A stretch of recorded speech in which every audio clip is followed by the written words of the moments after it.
Want the same expert advice you get from the pros in the store while shopping online at discounttire.com? Meet Treadwell, your personal online tire guide that matches you with the perfect tire for your vehicle. Get your best match in 1 minute or less with Treadwell by Discount Tire. Hey, honey, how was your trip to Menards? Awesome. The Menards bag sale is back. Oh, what's the bag sale? You grab a bag in store and save 15% on everything you can fit in the bag. I got a new cordless drill, LED bulbs to help with the electric bill, stocked up on toothpaste, always need batteries, and paint for the mudroom, plus all my favorite snacks. Where are you going? Menards, we're out of cleaning supplies. Hurry in! Grab a bag in store now through January 14th. Get 15% off everything you can fit in the bag. See store for complete details. You can support this podcast at patreon.com/partnersincrimemedia. You could look as awesome as I do. You look awesome. With Madison Reed. Get gorgeous salon quality, multidimensional hair color made from ingredients you can feel really good about with no harsh odors. Hundreds of thousands of women have discovered this new way to color their hair, delivered to your door on your schedule for under $25. Find your perfect shade just like I did at madison-reed.com. Madison Reed would like to honor Crime Writers On listeners with 10% off plus free shipping on your first color kit with the promo code CRIME. Go to madison-reed.com and use promo code CRIME. Introducing Patio Shield Zone Mosquito Repellent from Thermacell. If you enjoy being outdoors but hate mosquitoes. Like you. Who likes mosquitoes? No one hates them more than you do. Yeah, but you will love Patio Shield. Patio Shield creates a 15-foot mosquito protection zone. It's lightweight, portable, and it comes in 3 bold colors. Discover for yourself why Thermacell repellers are so highly rated and backed by a 100% satisfaction guarantee. Thermacell Patio Shield. Turn it on, mosquitoes gone. Use code CRIME to save 20% on Patio Shield at thermacell.com. Use code CRIME.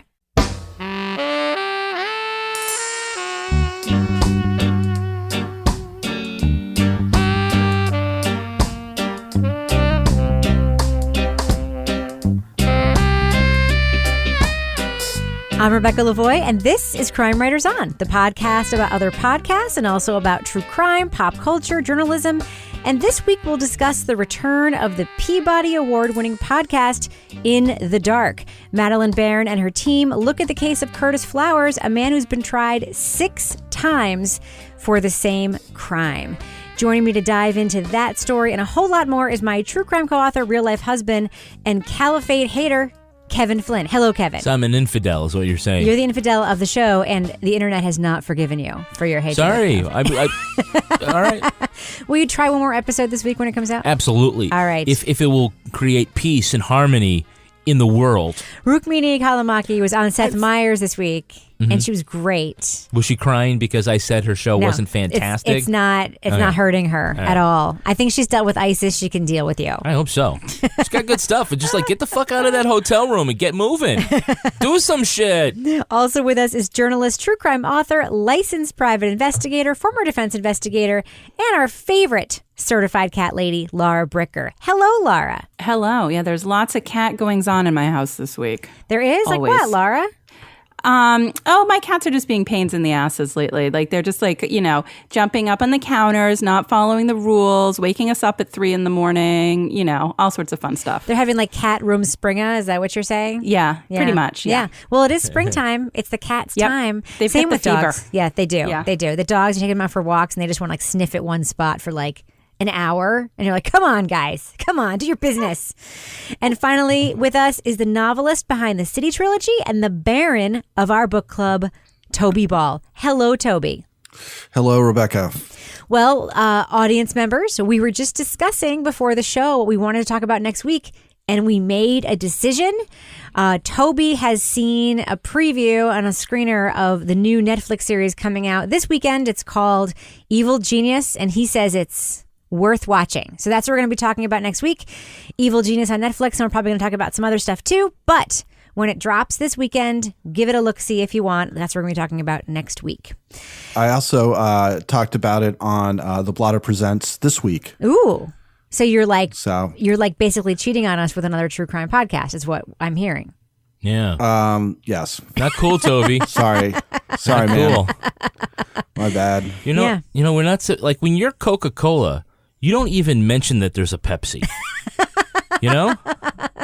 It's funny. I used to when my son was in high school. One of his teammates on the basketball team, his parents were the CEO of Lindt America. Yeah, Lindt chocolate. Yeah.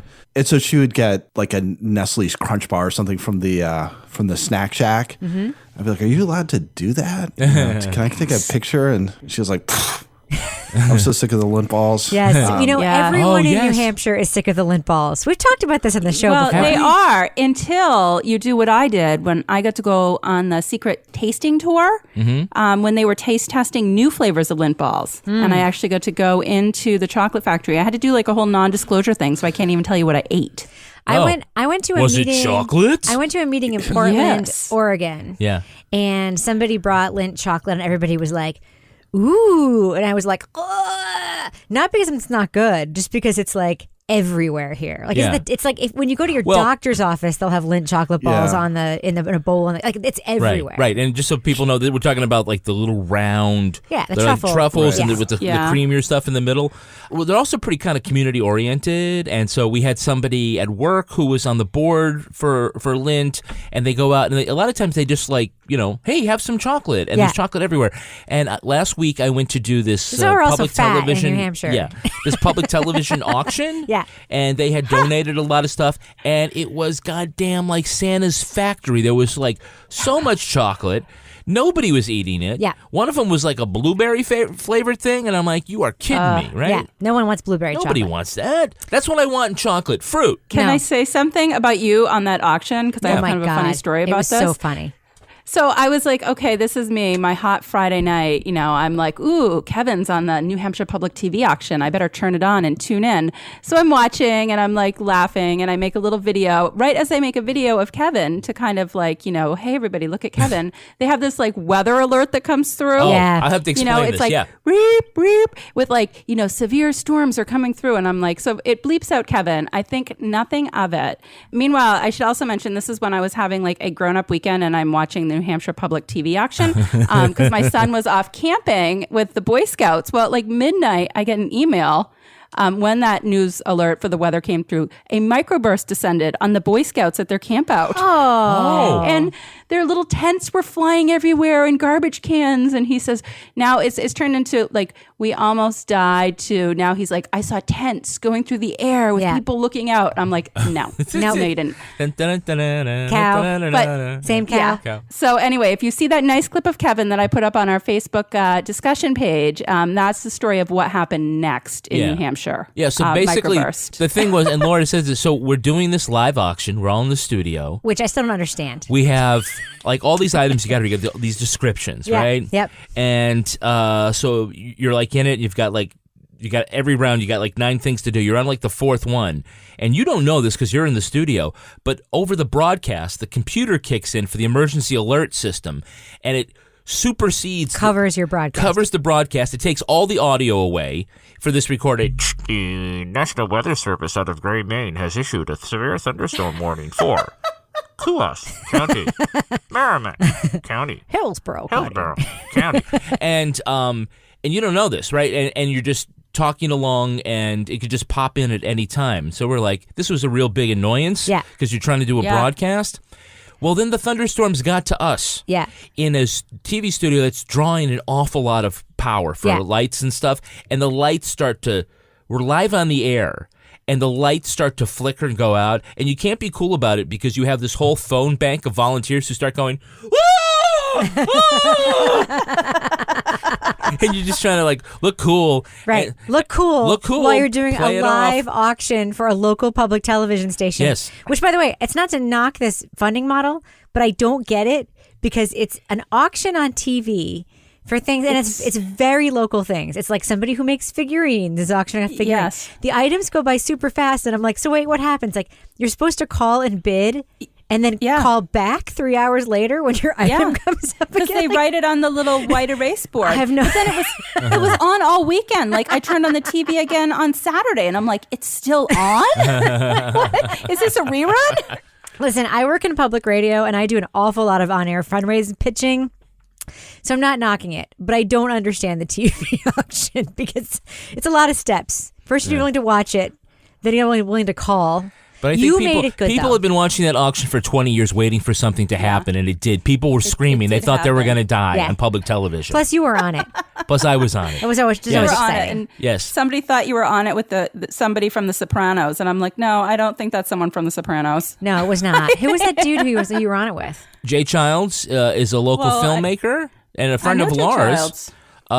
He made a documentary film called Food Fight, which was about Basket. about this crazy struggle at the supermarket chain. One of the greatest Market stories Basket. to come out of our region in the last 5 years. Yeah. Anyhow, we'll just leave it there. We'll leave it there. All right. Well, Kevin, as a step up from your local public television auctioneering, you actually are doing something kind of classy in about a month. Do you want to just pitch that to our audience? Let them know what you're going to be up to. Yeah, Rebecca and I have been advising the folks putting on the very first Toronto True Crime Film Festival. Yes. And what does advising mean?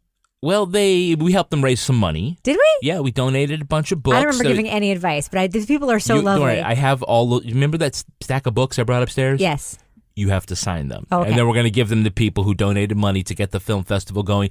It's June 8th to the 9th. It's a Friday and Saturday. It's in Toronto, of course.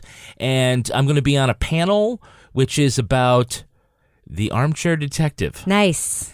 And they had one, and Rebecca, unfortunately, you can't do it because you have a family commitment. I here. do. And there was a panel you would It's have been called perfect going for. to pick up my son in Washington, D.C., and then sending him to Germany. That's Yeah. my family commitment. Yeah, so I'm going to Washington, back to New England, and then off to Toronto and You're back. such a jet It's going to be a setter. long weekend What for a me. jet setter Anyhow, you are. Just saying, hey, folks, if you're in Toronto that weekend, you should come in for a film or If you're two. not filming an episode of Love It or List It, Yeah. instead come see Kevin at the Toronto True Crime Film Festival. Films include Abducted in Plain Sight, The Stranger, Hostages, My Name is Maisha, and a 15th anniversary screening of Monster. Yeah. Oh, the film for which Charlize Theron won an Academy Award. Yes, That one? that one. That Yes. monster. So Kevin will be at the Toronto True Crime Film Festival, which is very classy. I'm very proud of you.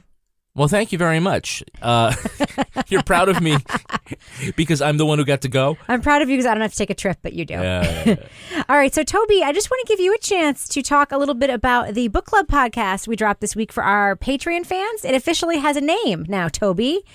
The Toby Balls Deep Dive. It's called the Deep Dive. It's called the Balls apostrophe S Deep Dive He's not going for that. Book shit. Club podcast. He named it. It's the deep dive. Okay. The episode is now available for our Patreon supporters. You just want to talk about it for a second and get people interested in supporting us on Patreon so they can take a listen? Not so much. Okay. What's next? No, it was good. We talked about Killers of the Flower Moon by David Gran, and it was me and Sarah D. Bunting and Rebecca and Connie Walker, who of Missing and Murdered. Mm-hmm. She obviously had a very interesting perspective on that, as did Sarah. Not me, though. Not me. Nothing I said was No, interesting. Rebecca, actually, what's funny is I sent Rebecca an email afterwards. I was like, oh my God, you're on fire. Because it's funny because on this show, as you may have noticed, Rebecca spends so much time herding the cats that she doesn't get to go off as much as the rest of us do. And she does go off on this one. So if only for that, it's worthwhile checking it out on Patreon. I've had a couple of on fire going off on things moments on this show, too, I think, in the last You few have, weeks. but I haven't had in the back of my mind, how do I stop this? That's true. I'm That's just kidding. true. It was awesome. I think Gimlet's habitat unleashed the beast Oh inside of me. Yeah, I think after Patrick Yeah. was here, it got everybody a little riled up.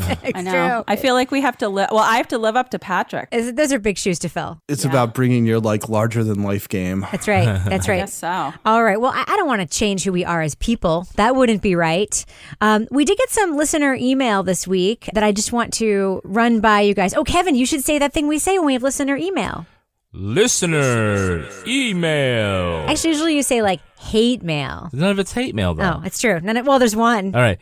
Listener love and hate mail. There you go. All right. So This is from Stephanie, and we were joking last week when we were talking about the first couple episodes of Done Disappeared, the one before the magnificent third episode that dropped this week in which he just names all the victims of the Davistown goose ganker.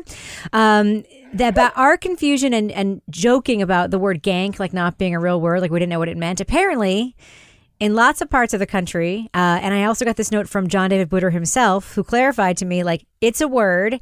It means to steal, usually right out from under someone's nose. At least that's what it meant in Central Florida, where I was growing up, Stephanie said. But I also heard from John David Butter himself, who said that same thing. The 13-year-old John David Butter used the word gank all the time when someone would steal something from you. Gotcha. So that's what it means. Now we know. So it's like the southern version of like boosting a car when you steal a car, so you could gank a car. Yeah. Exactly. Yeah. Exactly. Next, they're going to have the pigeon pincher. Hey, pinch that pigeon. All right. So, and we also got an Purloined. email directed toward you, Laura. Are you ready? Oh boy, hold on. Let me get comfortable. Okay.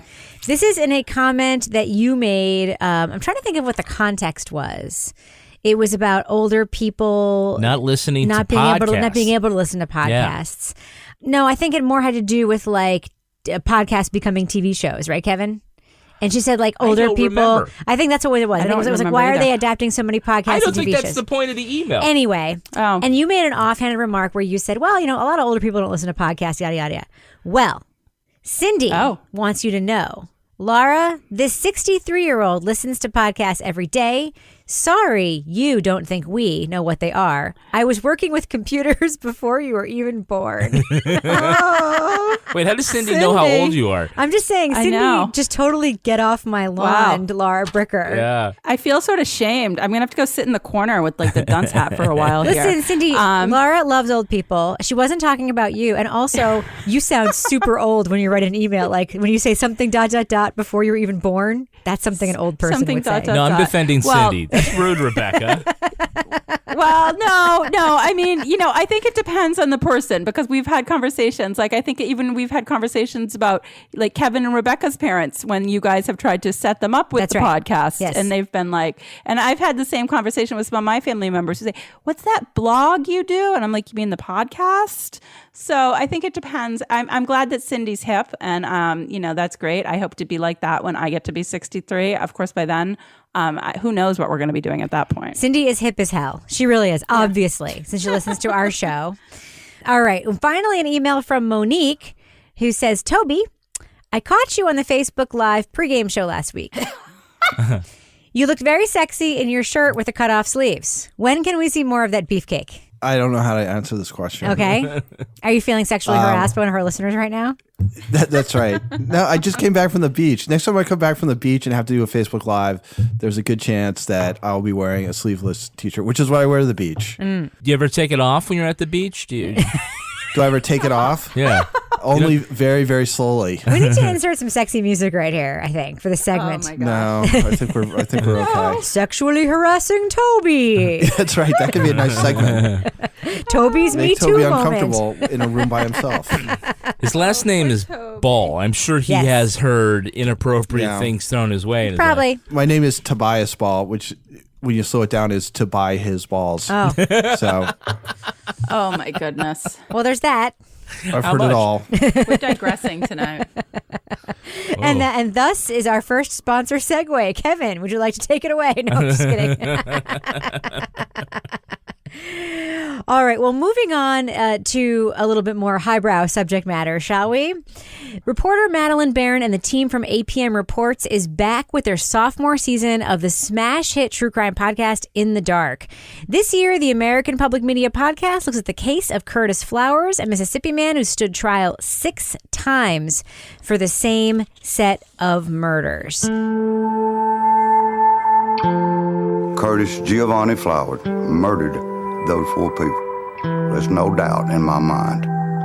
And I think he needs to fry in hell where he's going. If he was executed, would you go watch? You damn right I'd go watch. I will stick the needle in him. The investigation looks at whether the evidence in the 1996 quadruple homicide holds up to further scrutiny and why a prosecutor would try a man half a dozen times while he sits on death row for 21 years. Now, we are going to be talking about major plot points from the first few episodes of In the Dark. So if you want to skip ahead to our spoiler-free review to find out whether or not you should take a listen, you can find the time code for our thumbs up or thumbs down review in our show notes. One disclaimer. As we mentioned last week, APM purchased an ad through our show's media buyer last week to promote In the Dark. The ad did not influence our decision to review In the Dark. We had already decided to do that, or our opinions about this podcast. Right, Kevin? Absolutely. Okay. Now, we first in the podcast meet the father of 16-year-old Bobo Stewart, who was one of the victims in this case. We have often heard criticism from our listeners and listeners of other shows that podcasts about convictions or potentially wrongful convictions give short shrift to the family of victims. Kevin, what do you think of the inclusion of Bobo's dad in the first episode of In the Dark? I think it's very good. I think it's an emotional interview. I think that Madeline shows a lot of just enough restraint where, she lets him be emotional, but doesn't let it linger too long to be exploitive. But, you get a real sense of the guy's loss. You get a sense of his anger, which is something that doesn't get explored a lot. It's also hard to, I think there's a balance between if you're going to set off with the thesis of this is an unjust conviction or that there's something wrong, that this might be the wrong guy, somebody else did it. It's hard to put up the family member and have them make the declarations like this was the gun and I know this guy did it when you're about to do a lot of stuff, that's going to try to refute that. Yeah. And it's hard to not make the person sound like a jerk or a fool. You're a fool for thinking that. Right. She's just trying to show it. Yeah, but it's very easy to, I mean, think about the interview with the forensics guy. Which we'll get to, yeah. It's like we set all this stuff up and this is what we know is the base and we're going to let you say something that's going to make you sound stupid. Like an asshole. Or like an asshole, right? Yeah. And it's hard to do that. I should say it's very easy to fall into that, with a parent or a survivor or a loved one of a victim because, I mean, essentially the whole thing you're setting up is to poke holes in their deeply held belief. I think that what's interesting about that interview with Bobo's dad, a few things that are interesting about it, but the main thing that stuck out to me is that she sets up the podcast right at the beginning and says, in this town, if you're white, you think he did it. And if you're black, you think he didn't. That's how it is. Mm-hmm. She doesn't pull any punches around that. And I love it that she does that because she's not saying like, I have a feeling that if you're white, you may have she just says, if you're white, in this town, it's likely you think he did it. And if you're black, he didn't. And that is actually borne out in her reporting on the show. The father is an interesting character because his son was the victim. So clearly we have sympathy for him immediately. You can't not. But then we hear him fall into what I have come to think of as a prosecutorial trap, which we hear over and over and over again with these court cases and these potential wrongful convictions, where it's like the evidence clearly shows he did it when she's pointed out to us as listeners, like there isn't evidence. There's no physical evidence. There's no gun. There's no anything. But you hear the passion with which this man wants to believe they have the right guy. He actually plotted a murder of him at one point. And it's interesting because instead of just setting up that thing where you're like, well, you know what, he's just wrong, she instead infuses it with some heart. Like you understand his motivations for being maybe wrong. I also, by the way, have a real problem just with the philosophy of the eye for the eye. I'm going to take revenge because the justice system didn't go my way. I think that's a really toxic, particularly sometimes American point of view around justice that makes me uncomfortable. So that's the other thing that I thought was interesting about it, even though I felt empathy for the dad. Toby, what did you think of her inclusion of Bobo's dad, and what did you think of that section of the podcast? Okay, I thought a bunch of things. One is the thing went his way.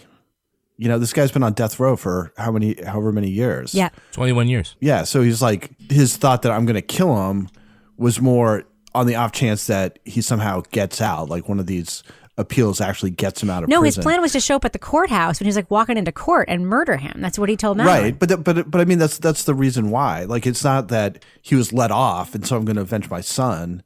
It's like the guy's been on death row for 20 years. So the whole like eye for an eye thing, that kind of stuck with me too. Like you do feel like this guy is in a lot of pain. He clearly believes that the right verdict was reached. And I think you get a sense, you hear what the prosecutorial case was, and you also get the sense that the defense did not do very much to undermine it. Right. Right. So that it does seem like if what you got was a prosecutor's case without much pushback, it might seem convincing, especially if you were predisposed to think that the guy did it. Right. But then you have this eye for an eye thing, which is interesting both for him, but it also, I think, kind of gives insight into the general attitude, which is certainly what the prosecutor has, which is this guy may have, but in their minds, he did kill somebody, so we're going to kill him. Right. And that's seen as Bible sanctioned. Right. You know, I mean, they'd rather look at like this weird piece of Leviticus than all the stuff that Jesus said about turning the other cheek and all this stuff. Part of what was interesting about him was sort of showing the culture there. No, I agree with you. And I think the other thing that shows the culture there, which you sent me a note about, and I was going to make a note about it, except I didn't have to because you did, which was the description of the furniture store at which his murders took place as a good Christian business, a good Christian store. And I just think like that says so much about a community. And not that there's anything wrong, obviously, with being Christian or having faith. Clearly, we are not like saying there's anything wrong with that. But when you describe a business that sells furniture as a good Christian store, like what does that mean? I mean, it's almost like it means more as like in retrospect because this crime was committed there and it's sort of fueling this desire to see some sort of like revenge justice done or vengeance done in a way. I mean, that's how it feels to me. I mean, and I think it does speak to a culture that it's not, I mean, there are religious ties made in something that we very often in these cases, or we should look at what are the facts. And that kind of seems to infuse it a little bit, which is interesting to me. Laura, I had an impression of you as I was listening to the first 3 episodes of In the Dark. Every time, with like steam coming out of my ears. Every time anything would happen, basically every time Madeline would say anything or talk to anyone, all I could think was, Laura must be losing her damn mind right now. Is that accurate? Yes. Let me set the scene for you. So I listened to the first episode, usually like in the morning. I drop my son at school a couple days a week. I'll go for a walk and I'll listen to a podcast. And so I turned this on and I started walking. And all of a sudden I realized like people are looking at me because I'm walking down the street and I'm going, oh, what the fuck? Oh, and I'm like muttering and I'm like, oh my God, somebody. And then I'm like walking along down the street and I'm getting like I'm just getting so enraged. And then like I'm walking along still. I run into my minister, also a big podcast listener. And I'm like, oh, hey. And they're like, what's wrong with you? I'm like, this is podcast. And I just keep walking. That's not very Christ-like of you, Laura. Yeah, that's kind of how it went.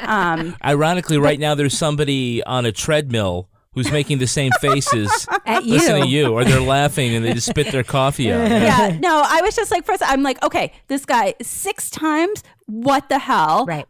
Like these witnesses, I'm like, they don't even sound like real witnesses for crying out loud. Right. Like it's like the guy, I was drunk when they came by. Like they don't even. I'm like, is this like an episode of Done Disappeared? Did this really happen? Right. And it just kept getting worse and worse. And then the last episode, which I finished this morning, I was like, again, I was muttering to myself because it. Yeah. So I was quite enraged by this whole story.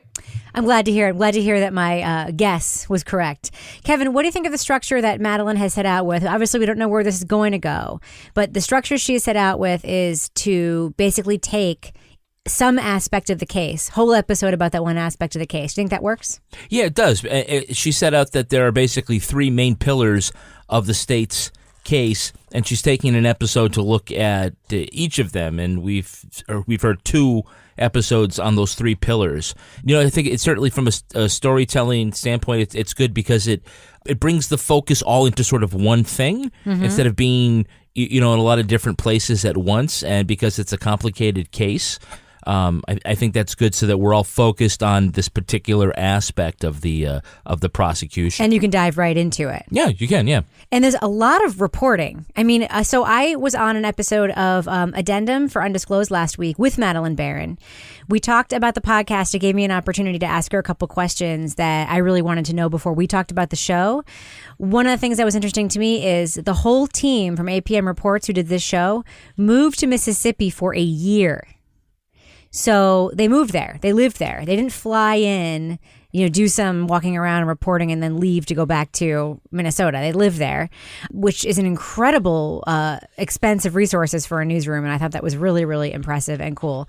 And the second question I had with regard to the case, and this might, answer one of your questions, Laura, about how this same prosecutor can just 6 times just try and try and try. He's elected. And he keeps getting elected. So he can do whatever he wants to do.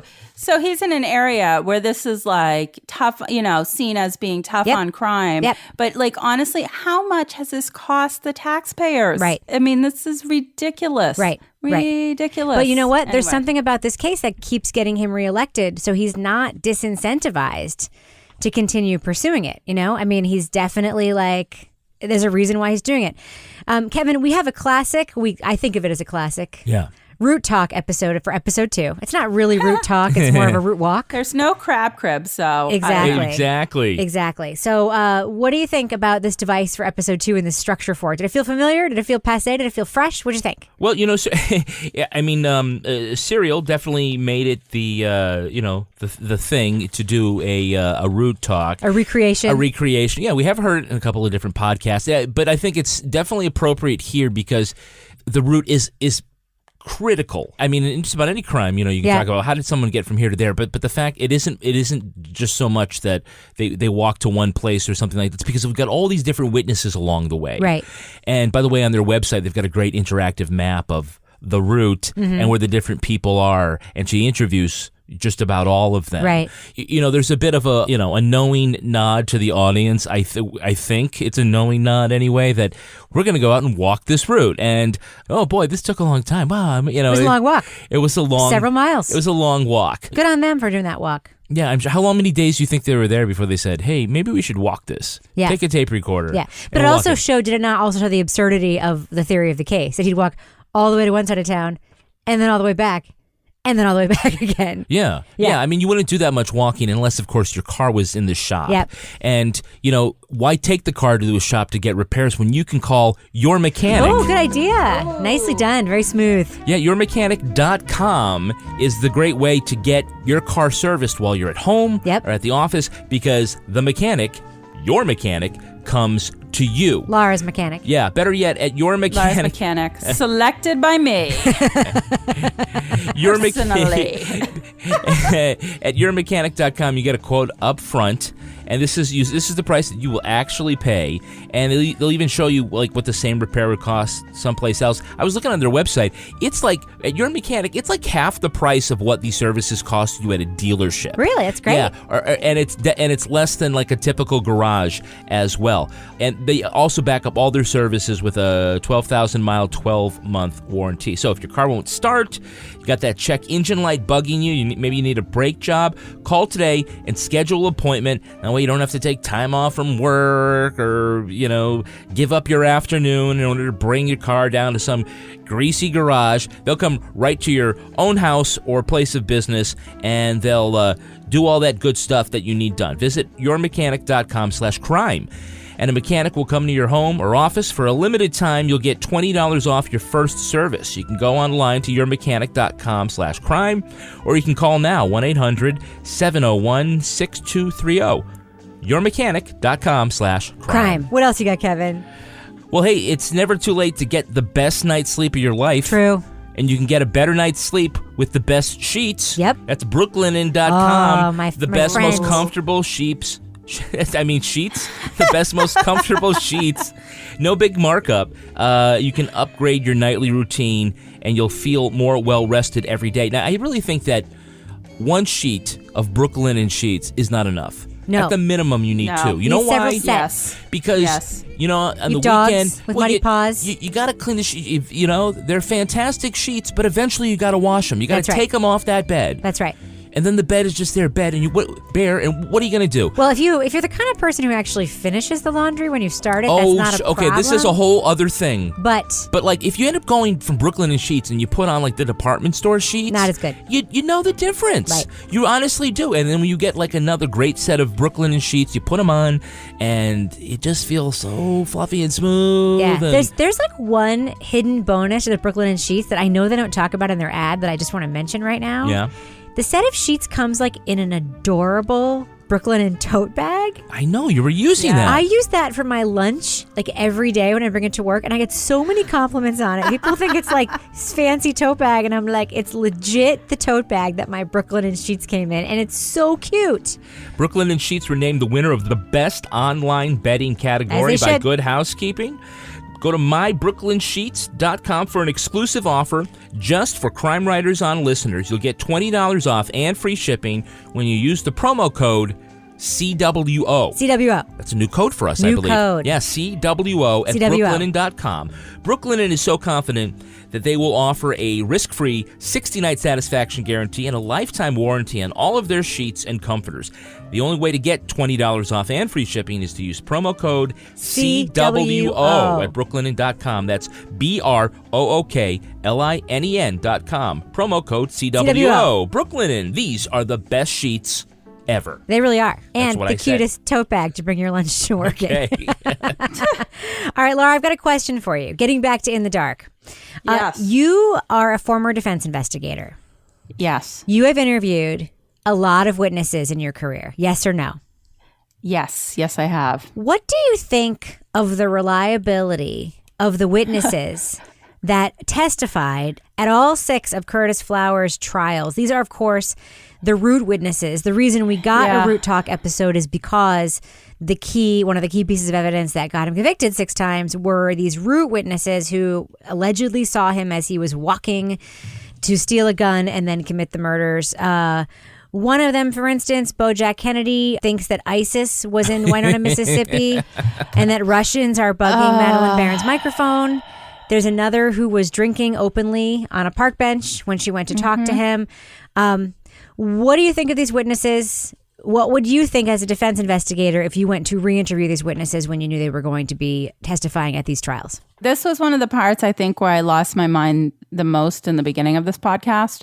Because, listening to this, you're like, first of all, these people seem to have almost been coached into giving the statements that they gave. Several of them didn't actually know the day that they supposedly saw Curtis Flowers walking by or, in the area. That date was given to them by the police when they were interviewed. It just seemed so slim, the way that they tied it together, that as I was listening, I was thinking, this is absolutely ridiculous. Why is the defense attorney not poking holes in this? Why are they not trying to impeach these witnesses?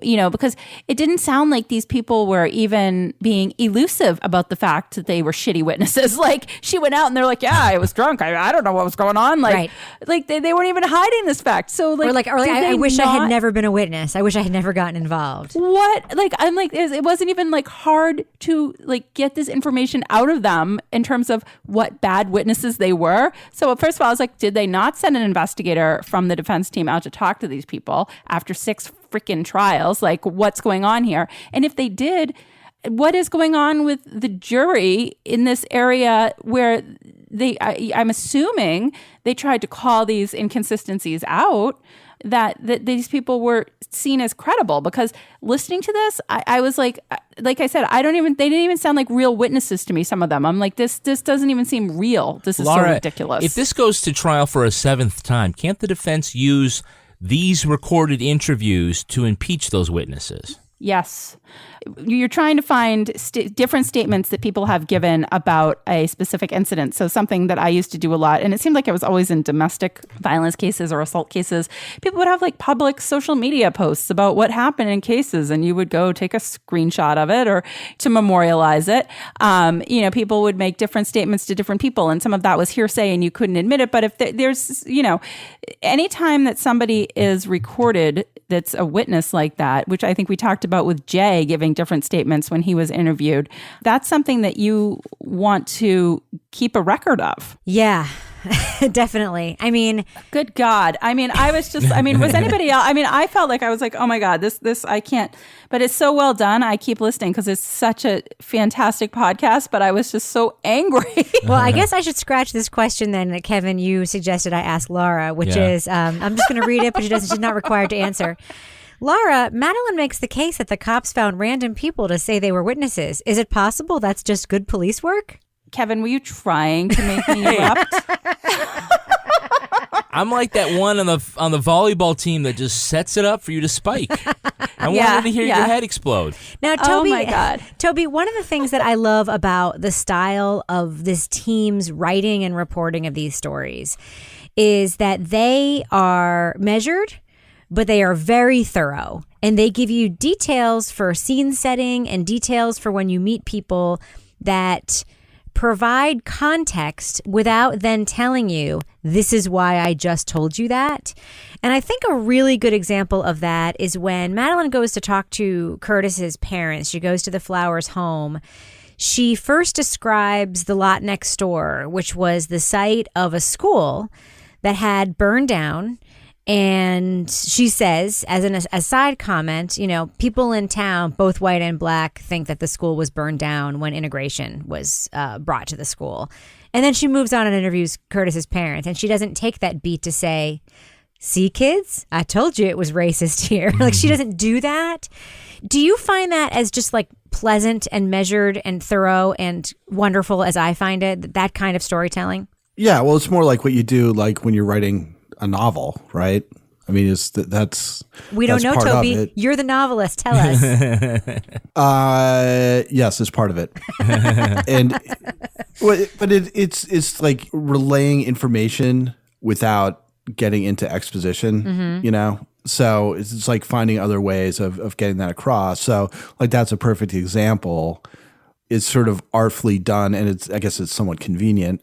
But in that, before you talk to the parents, you give another reminder of sort of what's going on racially in this town. And I think before that, you find out that one of the appeals that succeeded was because the prosecutor was keeping African Americans off the jury. Mm-hmm. So you kind of get these little teases along the way. But yeah, no, I mean, it's, the writing on this is really, really good. Yeah. It is really strong. And Kevin, I'm going to ask you a favor right now. This is an aside. Mm-hmm. There is an amazing episode of the spinoff of Radio Lab called More Perfect. I was just thinking about it. I was going to look that up on my phone. About composition of juries. Can you please link to that in our show notes? Yeah. Because if our audience is interested at all in jury selection and the illegality, the misconduct involved in striking jury members because of race specifically, that episode of More Perfect is a must listen. It's a must listen. Would you not say? Yeah, absolutely. Would you not? Do you not? We actually got an email this week from somebody in, I think it was Australia, who said, you got to listen to More Perfect. It's great. Yeah, we're like, no shit, down under people. That's our constitution you're talking about. Now, Kevin, so the first two episodes, obviously, first we get the crime, very thorough description of the crime. Mm-hmm. Episode 2, we get the root, the witnesses, Curtis's parents. Episode 3. This is where I want to center the discussion right now, because this is the one I really enjoyed the first 2 episodes, and I thought, okay, now we're going to talk about a gun. This will be cool. Oh my God. So much happened in this episode. But first, I want to just ask a 2-part question. Prosecutorial investigator, that dude Johnson. Yeah. Is it John Johnson? Something like that? What do you think of that guy?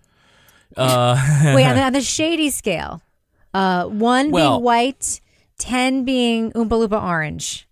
Where do you put Johnson on the shady scale? From what we know, based on the reporting that we've heard. What we know, I'm saying that it's right now like a 3-4, and we'll see where it goes. Yeah, I'm not going to impugn somebody. Right. Jesus fucking Christ, Rebecca. I don't know the guy. I was about to sing a little Slim Shady song. Well, I mean, I'm just saying.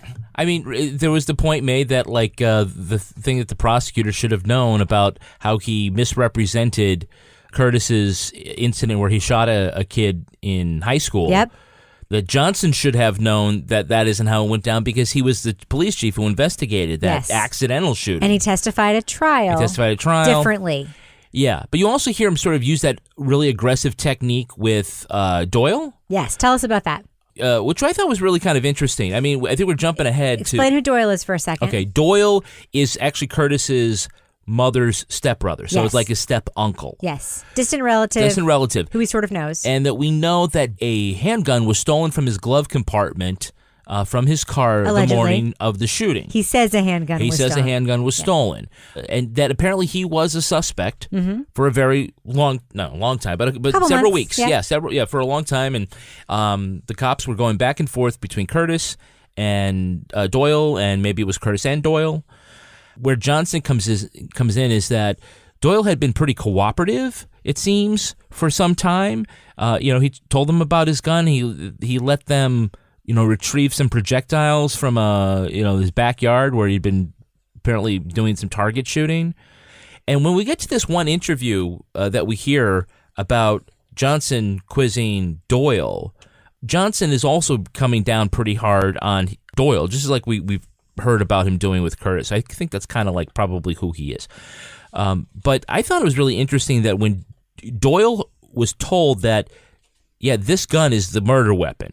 Your missing gun is the murder weapon. Which Madeline tells us she doesn't think that they could have known yet because the report probably hadn't come not. back. The report wasn't written. That sometimes the reports aren't written till long after. And sometimes somebody will call and say, "Yes, that's it."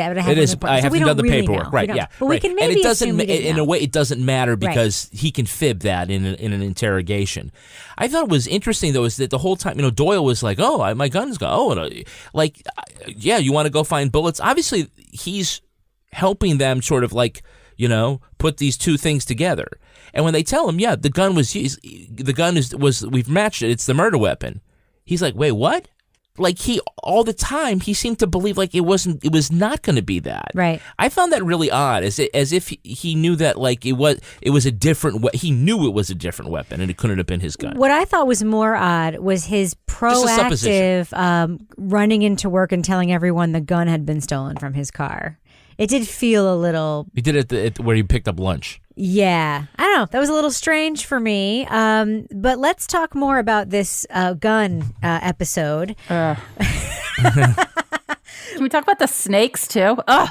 Yes. Oh, that's a great side But story. one of the details that I found really interesting was that Johnson, our favorite prosecutorial investigator / former police chief, for gathering evidence in the ballistic tests, which later in the episode we get some of the pseudoscience behind it. We hear that all the bullets were gathered from the crime scene, and then they jammed some bullets out of a post in Doyle's mom's backyard with a knife to compare. And then we hear that there were no matches or whatever, so he went back to the crime scene, the furniture store, a couple months after the murders had been committed. Was in the store for less than 5 minutes and retrieved a clean bullet from a mattress in the back of the store that was then used to compare to the bullets found at the crime scene. Laura, what did you think of this amazing discovery of the magic mattress bullet? Shades of Making a Murderer. It just happened to materialize behind the dresser and we never knew it was there before. Right. I was like, this is how is this even admissible? And this whole thing was just so ridiculous. After the fact, the crime scene has already been cleared. It's already been examined. And then this mysterious bullet just is found in a mattress. Yep. Between that and then listening to the story about the tree in the backyard that people were target shooting on.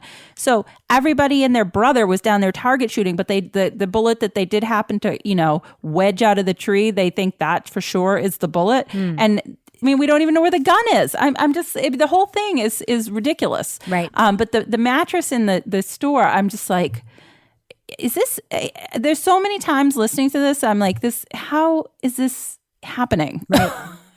Kevin, thoughts? You're looking at something on your phone right now. What are you looking at? Well, I got a photo of the bullet. The bullet in the mattress. The magic bullet discovery? Yeah, they had to cut open the mattress to get the bullet. Did they?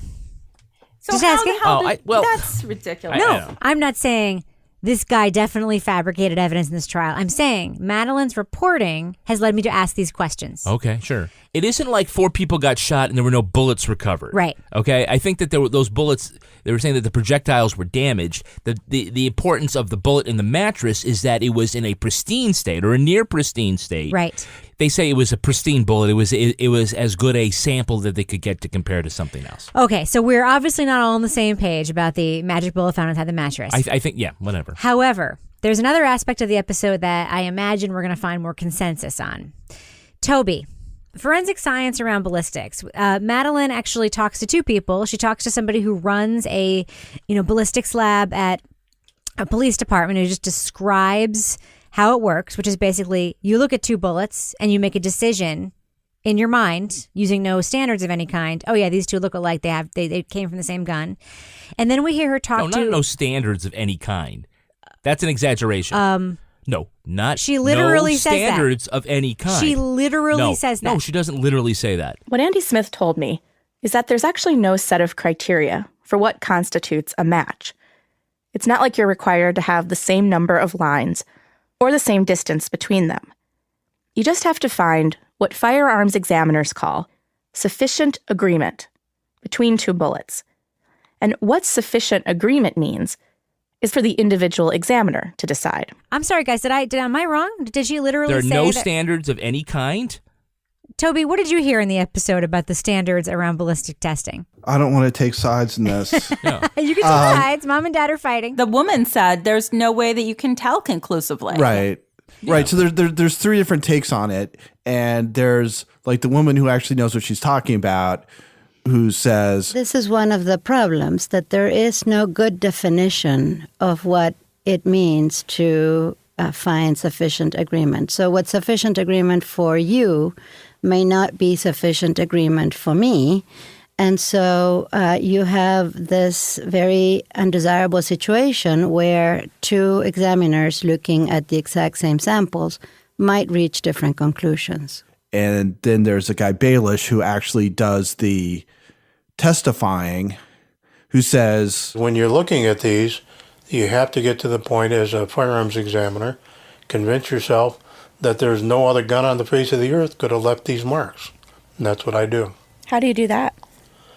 Well, you have to do mental gymnastics, I suspect. And when you look at it long enough and you see how the markings are, they have to be in the same place at the same spot, but you understand why that takes place. But that's how you come to the opinion. It's you do mental gymnastics, and then it's always been an opinion, and we're trying to be a science. When they say, well, the current science is that this is really, you really can't do it. And he's like, well, that just sounds like people are trying to be politically correct. Right. And she's like, what? They kind of hit the trifecta for like bad convictions, which is like, a mostly white jury with a black defendant, questionable forensics, and terrible witnesses. But then you also, and I think what they haven't talked about, and I assume they will at some point, is that, the defense lawyer, like this, what she's doing. I mean, she's doing great reporting and stuff, but my God, if you spend any time as a defense lawyer, you should be able to impeach these witnesses. Like, even if you don't have the time to do the forensics, times or knowledge to do the forensics, like the witnesses should be pretty easy to go after her. I mean, they're not like trying to maintain anything when she goes and talks to them. They're just like, oh yeah, well, I don't know. Could have been that day. Could have been another day. He knew what day it was. So I don't know. Yeah, I want to be able to explain my answer about what I said a second ago. I am on board with the idea that you can't say, oh, to the exclusion of every other gun in the universe that came from and I think that you're right. The perception has moved that way. Not the perception, but the academic standard has come to accept the idea that you can start narrowing stuff down and it's a good approximation, but it isn't one of these things, a CSI thing where it's like 1 in a billion. Right. and that Baelish is sort of out there saying, no, 100%, I've done this for 30 years. I took exception to the way you said that there's no standard, as if I'm holding up two bullets to the light and I'm going to just decide which one. They are using some They're using standards their that opinions. No, he said, she asked him. It results in opinions. Right. So it's analysis. It's analysis. Let me tell you what she said. It ends up being human analysis. Like same thing with fingerprints. Here's what I heard. Right? There are certain factors, certain things, measurements that they're taking and whatnot. But to take all of that and then to later say it's absolutely this one thing you can't do. Here's what I heard. She asked him, can you take measurements between these lines, between these scratches in the bullet? This is the guy from the West Coast, not the bad guy Baelish, not the super sciencey lady. This was the guy whose current job it is to run a ballistics lab. She said. So do you actually measure like the width of the lines? We do not. Using a comparison microscope, we're not physically measuring the width of those lines. So it's an optical comparison. I mean, we're just doing it visually. No, I just use my eyes. I'm not defending the guy, and I'm not defending the forensic evidence. Right. Just you were a little flip, and so I'm trying to I don't know, I got dragged into that, so I felt like I got to step out of it somehow. It's okay. No, it's okay. This is what the show is about. I think it's important to talk about the things you hear when you listen to these journalistic podcasts, because what I took away from it is a little different than it's fine. That's like kind of what this is about. It gets us talking. The whole premise of our podcast is to talk about what we heard. So I think it's fine. Now, Laura, a question for you about this ballistics thing. We do get to the Baelish guy. He doesn't just say it's mental gymnastics. He says it's mental gymnastics to convince yourself to be 100% sure. Like he bends over backwards, almost like to tell Madeline that he's making it up, but that he's convinced himself that what he made up is 100% true. Is that what you heard? I heard that, but I didn't. That's not quite how I interpreted it. So he said that, the whole mental gymnastics thing, but then the like fierceness of the way that he defended his conclusion made me feel like he was very arrogant about his abilities. I mean, he was just like, absolutely 100%. There is no question. And she brought up, and when she brought up, well, have you read this particular study? And he's like, I may have skimmed it. Like I took from him that he was pretty cocky about his abilities, and he really didn't care about any of the new science or any of the new research that was coming in, because he has a lot of good paying gigs going out doing these expert witness testifying gigs. You know, so I did hear but I heard it in a different way. Like, yes, he said the mental gymnastics part, but then the manner in which he communicated his findings made me feel like, I mean, he really was pretty confident in himself. I don't think he anticipated the reporter was going to come in and challenge him on the idea that the practice that he's been in for 30 years is But she was flawed. very open. She asked him open-ended questions, getting him to say more, which is like the hallmark of a good reporter. She wasn't saying like, well, here's a thing that shows you're wrong. She was just saying, why do you think that? What if you saw facts to the contrary? But he couldn't move. Like he was the king of the mansplainers when it came to this bullet stuff. Yeah, I think there was a sort of like, don't worry your pretty little head about that aspect. I got that too, Toby. I was picking up that on that too. Now, Kevin, question for you. Madeline declares that much of the evidence is shaky enough that you can't have confidence in it, right? Yeah. Does this mean that there's not enough there to disprove the state's case? I mean, do you think we're going to hear some exculpatory stuff in this podcast? Well, I mean, I think it has been somewhat exculpatory. I would say, certainly the things that I've heard have, sort of raised doubt in my mind. I mean, I think because there's so much gray in it that, if we think that the whole thing is we're supposed to be finding white and we see gray, that it must actually be white. And, I think that in order to have a clear mind and not have a preconceived idea, you also have the idea, well, no, actually, it could be black. Yeah. But we're not there yet, so I don't think we can, make that decision. Yeah. And I think she's also been very smart to not say, this proves, or based not. On this, because she's a good reporter. Possibly, yeah, right. That's not what a responsible reporter would do. Right. But we have heard that. That's what an armchair reporter would do. Laura, you're a reporter too. Just you want to clarify, does Madeline have more wiggle room or less to talk about Doyle as a potential suspect in the case, given that he has passed away? That's a tricky area because, yes, he is dead, and it's not like he's going to come back and challenge anything that she's saying, but I think you still have to be responsible, and I think she has been responsible in the way that she's reported it, so she's certainly not sensationalizing it or anything like that. That's a tough one, because we've had cases that we've talked about before where there's been somebody that's, died, and some of the rules apply and some of them don't. I think you still have to be careful. Accused season 1 is a good example of that. Amber talks about the main 3 alternative suspects in the case, and one of them has passed away. Uh-huh. And I remember listening to that podcast thinking, you should tell us everything about that guy, Amber, because he's not alive. You can't do anything about it. When you die, you have no legal expectation of privacy, right. And you can't. We always say you can't libel a dead man. So if she wants to go out and say, yeah, he actually did it, she could. She wouldn't. But if she had strong suspicion, or if she had reason to believe that's who because we don't always get an alternative suspect in these podcasts, and here we have one, and I don't know how much more this is going to play out, but if she digs up evidence that strongly points to somebody else in some podcast, if he's alive, you run the risk of libeling him and getting sued. In this, that barrier is not there, right? So you can just go with, is this something that serves journalism or not? Right, and as we know, the core tenet of the reporting from this team is be nice, be a nice person, do good, do reporting, but also be a nice person. We saw that presentation they made at Podcast Movement.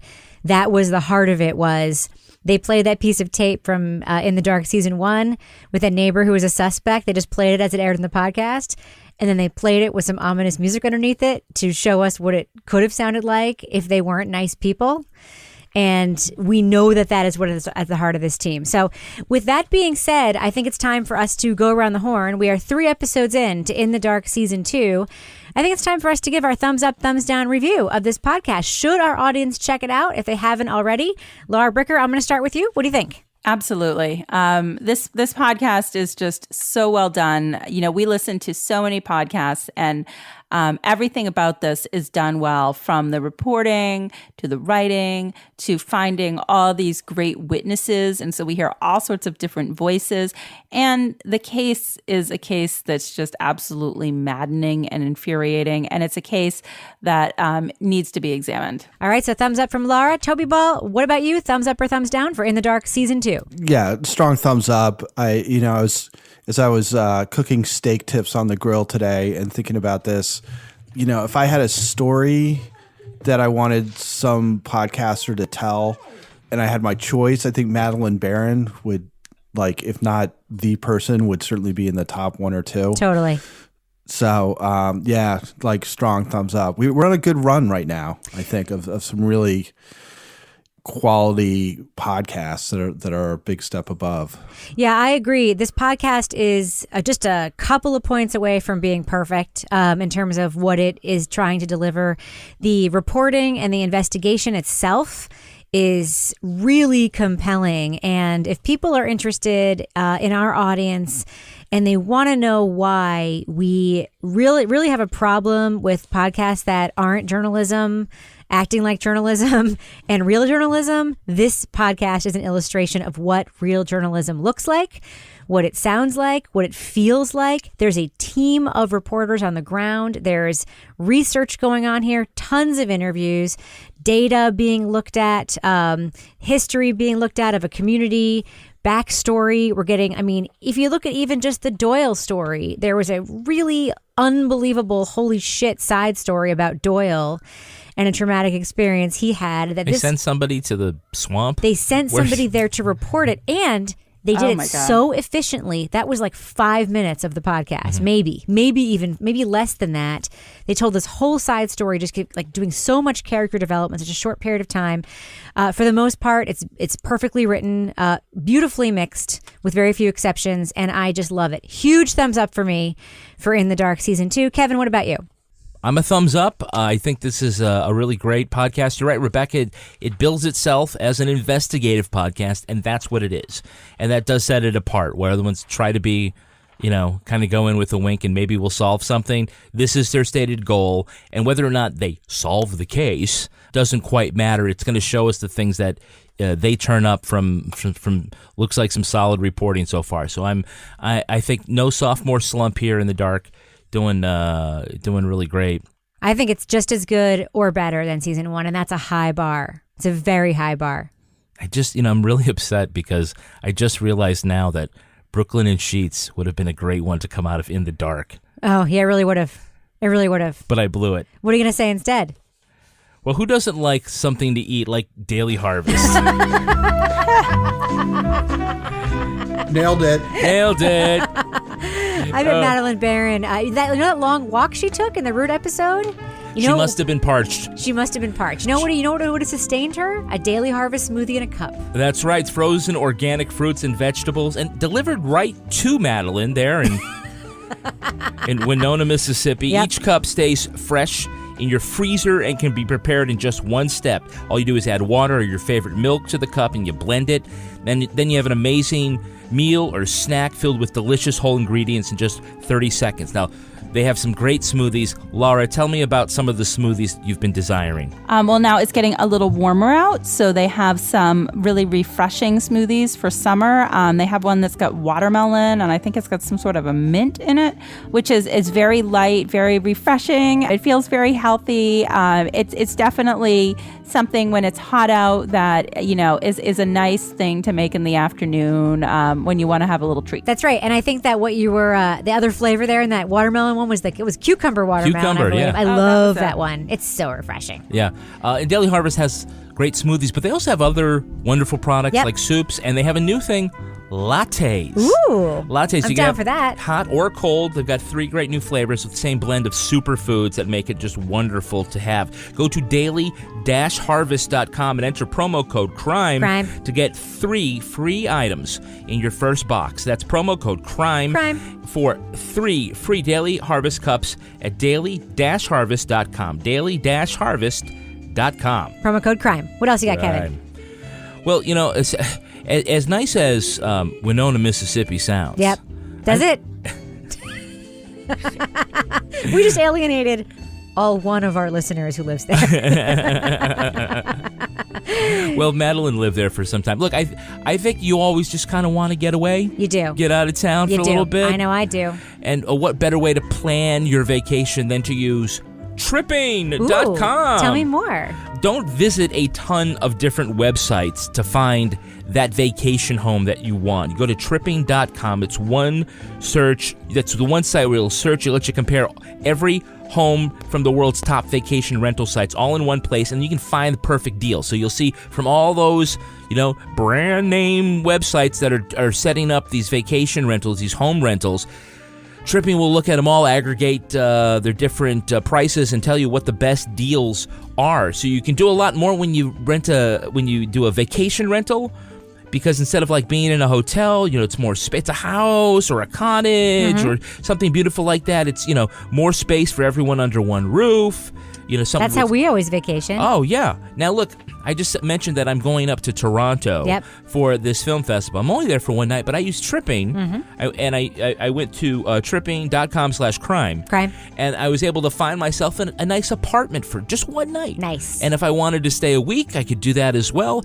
Super affordable prices and great selection of all the stuff. Best of all, at tripping.com, you can join the millions of travelers who find more savings with rates up to 80% less than traditional hotel rooms. So this year, save time and money when you book your vacation home of your dreams with tripping.com. Go to tripping.com/crime. Crime. That's tripping, tripping.com/crime. Find your perfect vacation rental at tripping.com/crime. Crime. Now it's time to move on to my favorite part of this podcast, a little thing I like to call the crime of the week. When she hadn't heard from her husband, the wife of Christophe Chamley became worried for his safety. The 70-year-old had gone hiking in New Hampshire's presidential mountain range, and he was unaccounted for overnight.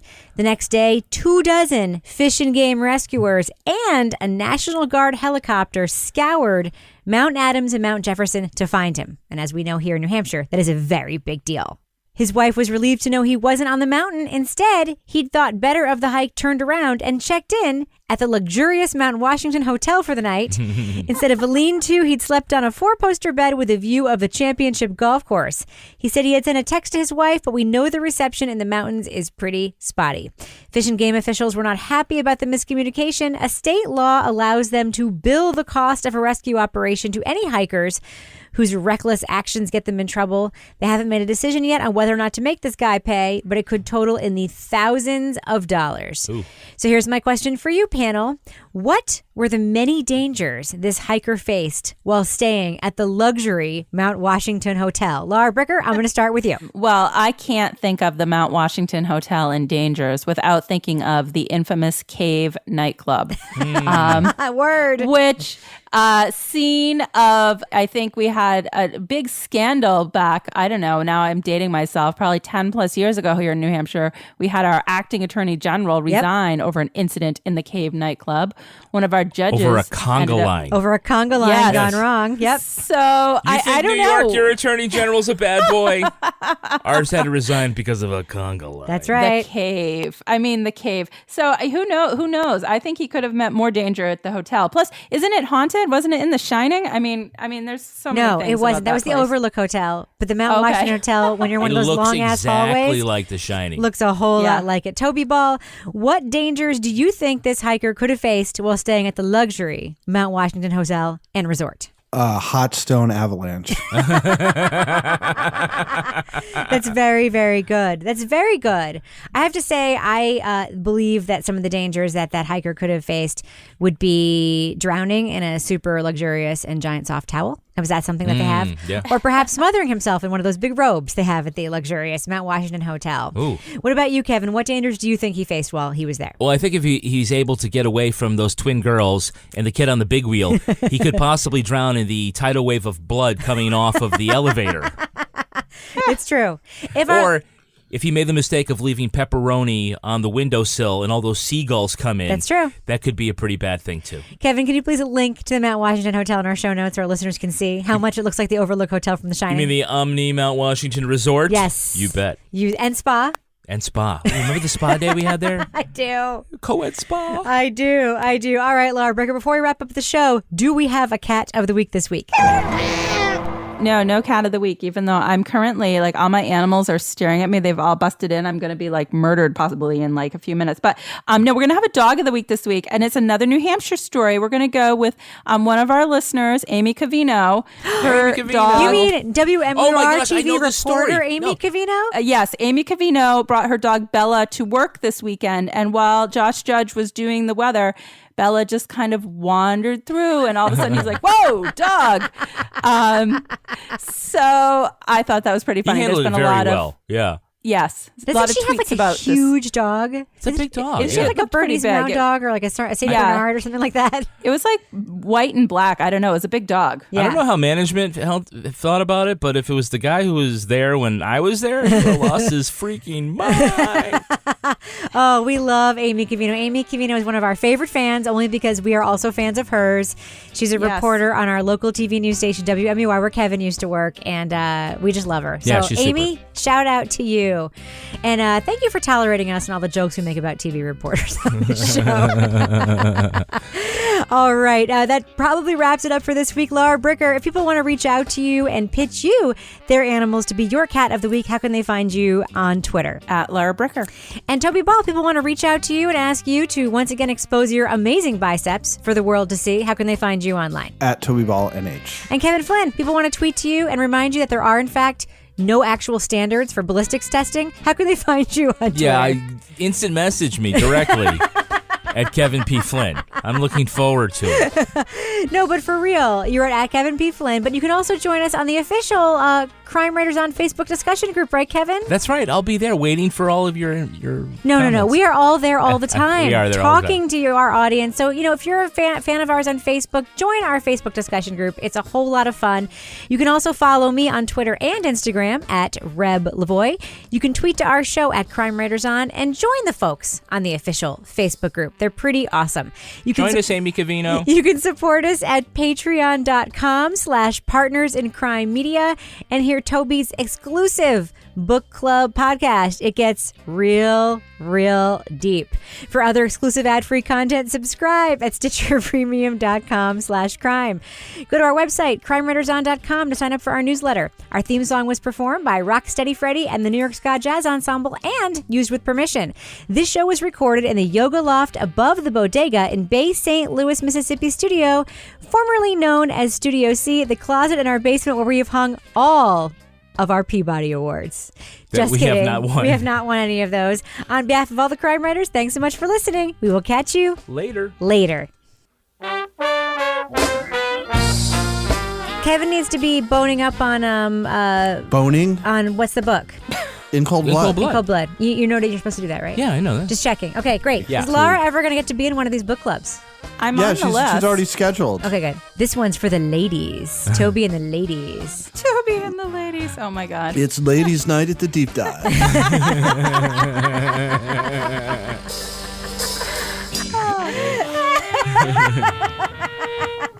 All right, good night.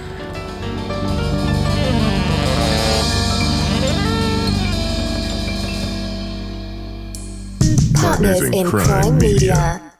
Support for today's show comes from YourMechanic.com. Your Mechanic sends the mechanic right to your home or office.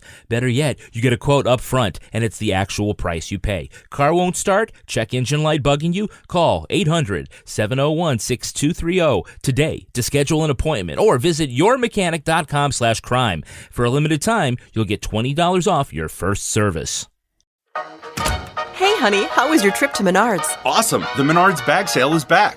What's the bag sale? You grab a bag in store and save 15% on everything you can fit in the bag. I got a new cordless drill, LED bulbs to help with the electric bill, stocked up on toothpaste, always need batteries, and paint for the mudroom, plus all my favorite snacks. Where are you going? Menards, we're out of cleaning supplies. Hurry in! Grab a bag in store now through January 14th. Get 15% off everything you can fit in the bag. See store for complete details.